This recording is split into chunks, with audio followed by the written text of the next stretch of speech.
지난 우리가 20대 총선에서 건강보험 소위 보험료 징수 체계를 소득 중심으로 개선하겠다고 선거가 나왔습니다.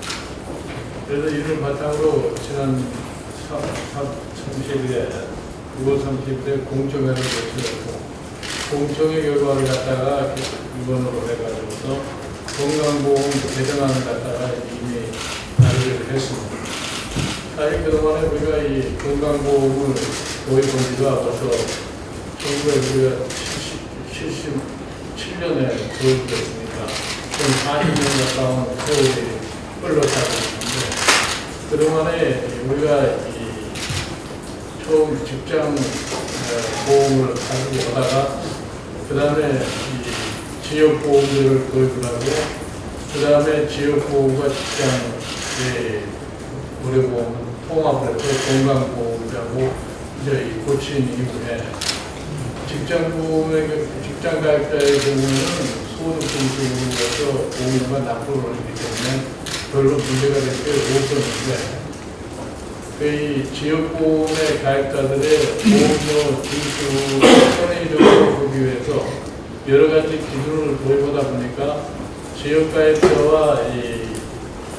소위 직장가입자의 상당한 불균형이 크게 나타나고 있고, 이 소득에 대한 그런 기준이 굉장히 애매모호한 이런 실정에 있기 때문에 그로 인해서 여러 가지 부작용이 많이 있고, 또 그것 때문에 또 건강보험의 민원도 엄청나게 많이 발생하고 있다는 얘기를 들었습니다. 그리고 우리 이제 이 건강보험에 처음에 도입했던 시기와는 지금 그동안의 상황이 여러 가지로 변화를 했기 때문에 의료보험료를 더 부담을 쓰는 사람들도 처음에 들고 저기 피부양 가족에 대한 보험급여를 누가 하나 가입보험으로 해서 함께 해주는 그와 같은 것이 계속 지속되다 보니까 거기에서 직장가입자와 지역가입자의 편차가 굉장히 크게 나타나고 있는 현상입니다. 이렇게 해서 그동안에 이제 보험들의 여론도 보면 직장가입자와 지역가입자의 차등을 좀 철폐하는 것이 옳지 않겠나. 그리고 국민의 한 3분의 2 정도가 소득 기준으로다가 보험료 징수를 통합해달라는 것은 이러한 요청이, 그래서 오늘은 실질적으로 현장에서 보험료 징수와 관련해가지고서 많은 체험을 갖다 하고 계신 분들의 목소리를 듣고 실질적으로 우리가 이 건강보험 개혁안 갖다가 앞으로 어떻게 입법 과정에서 이끌어갈 것인가를 생각할 수 있는 그런 계기를 마련해서 오늘 현장에 일을 해주고 계신 여러분들을 갖다 모았습니다. 직장가입자하고 지역가입자의 소득인데요.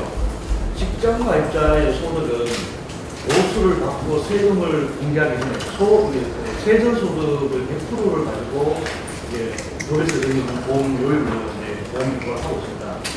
근데 이제 지역가입자의 소득 같은 경우에는 주로 이제 사업소득이 해당되는데, 사업소득은 필요 경비를 다 제하고 실제로 이제 그 소득의 10에서 40% 정도, 저희들이 이제 보기에는 한 30% 정도만 보험료 부과에 사용되고 있습니다. 그래서 소득 종류에 따라서 반영되는 비율이 다르다는 건 알고 계셔야, 물론 알고 계시겠지만 이거는 고려는 지역가입자들의 불만은 내가 사업소득으로 연간 500만 원을 받았는데 이것 때문에 보험료가 한 달에 6만 원 나온다. 그럼 이게 100% 적용되는 거냐? 이렇게 따지는 민원이 있거든요. 그렇기 때문에 단순히 저희들은, 시군들은 이거는 직장 가입자들의 소득을 단순히 6점 몇 프로 이렇게 부과하는 거하고는 다르다. 필요 경비들이 다 제했기 때문에 실제로 금액은 작지만 보험료 부과가 많이 된다. 이렇게 민원을 습득하고 하는 과정에 상당히 애로사항이 많습니다. 그리고 저희들이 직장 가입자 중에 보수 내 소득이 연간 7,200만 원이 넘는 분들에 대해서는 소득 고액 보험료로 따로 이제 별도로 보험료가 추가를 하고 있습니다. 하고 있는데 이 금액이 뭐 연간 7,200만 원이기 때문에 이건 일반 근로자들의 연소득보다 많이 좋습니다. 사실. 그래서 부가 비중도 낮고요. 또 7,200만 원을 기준으로 하기 때문에 그 이상 되지 않은 사람들은 한 푼도 부담하지 않는 소득 별개 금액이라고 하는데 절벽 현상이 생기고 있는 것도 사실입니다.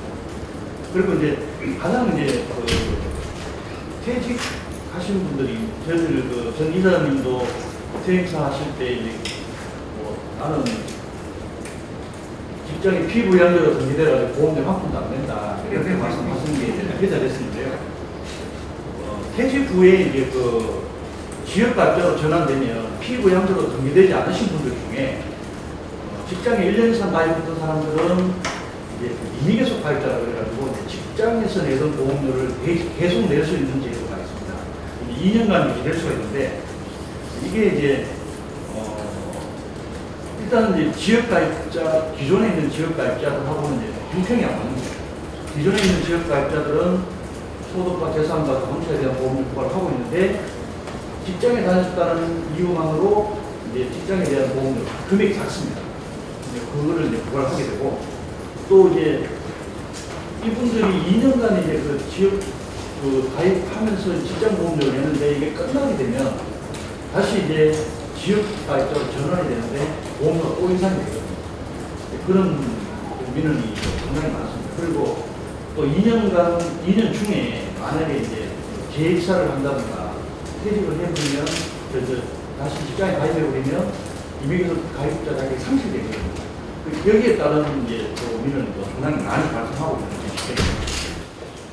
네, 여주시는 전형적인 도시와 농촌 복합 지역으로 주소지는 이제 동지역에 두고 있고 실제 농사는 읍면 지역에서 이제 농사를 짓고 있는 경우 이런 경우에는 이제 이 동지역에 같은 여주시 관내지만 동지역에 거주한다는 그거로 해서 보험료, 농어촌 건강을 다룰 수 없는 이런 문제가 발생이 됩니다.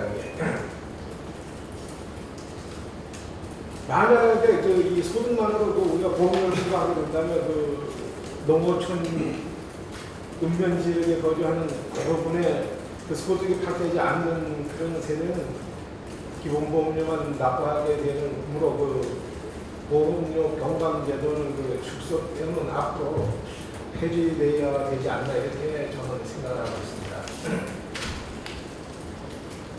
그다음에 또 하나는 재산도 없고 소득도 없는 그런 20대 단독 세대가 소나타 승용차를 한 대 구입하였을 경우에 보험료가 33,290원이 증가하게 된다. 이게 이제 그런 문제가 있지만 또한 소득으로만 부과할 경우 또 무소득인 그런 20대가 중형차를 구입하고 이거 소비도 크고 이러한 상황인데 보험료는 최저 보험료만 낸다면 또 국민 정서상에 받아들이기가 좀 힘들지 않나 이렇게 또 생각을 합니다.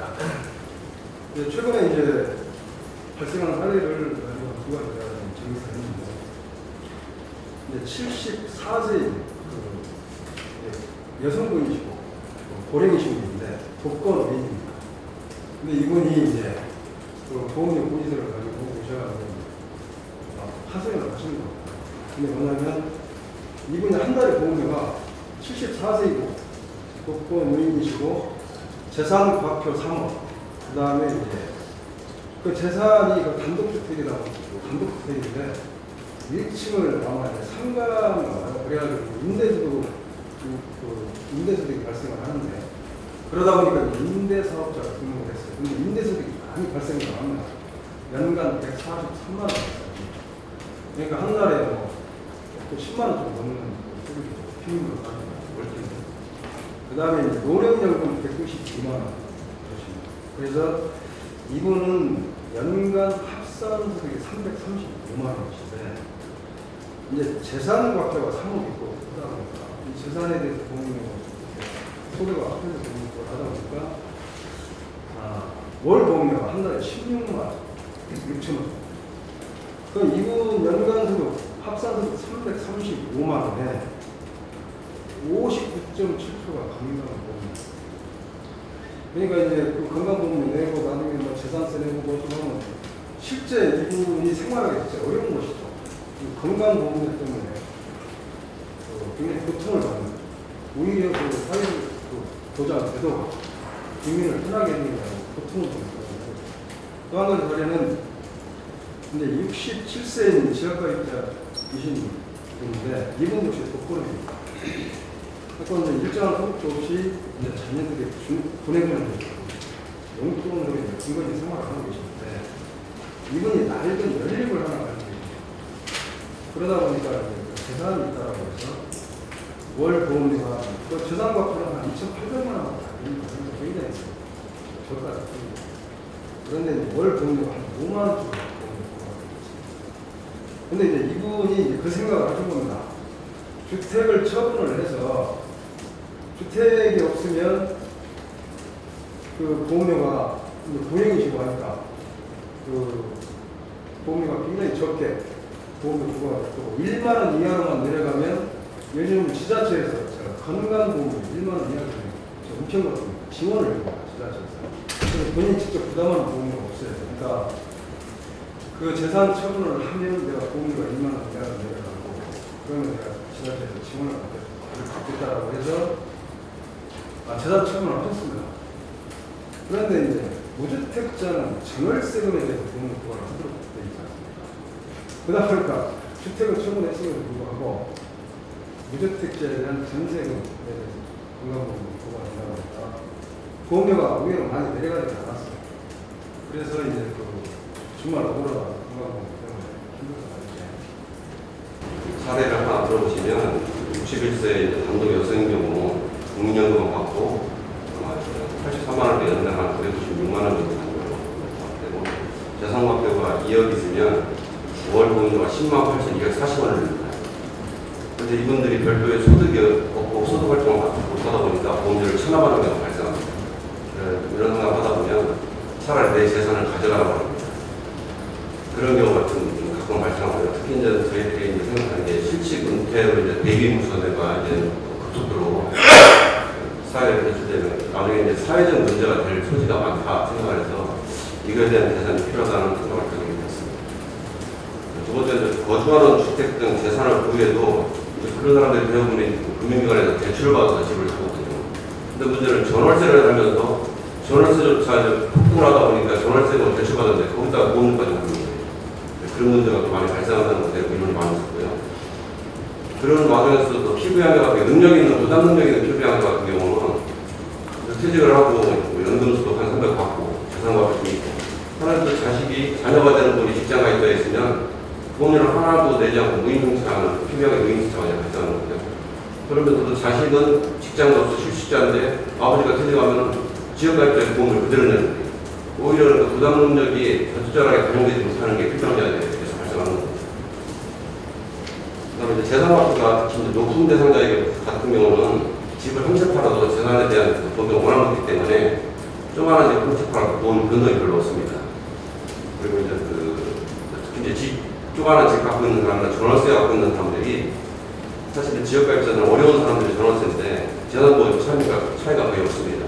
특히 이제 최근에 논란에도 송파 세모녀 저희 전 이사장님도 비교를 했지만 송파 세모녀 같은 경우는 가족이 세 분입니다. 어머니하고 딸 둘이고 전월세 뭐 2천 얼마, 3천 얼마 하는데 거기도 5만 원을 더 하니까 결국은 체납을 해서 감당 못하고 생활비를 자살하는 그런 경우가 발생합니다.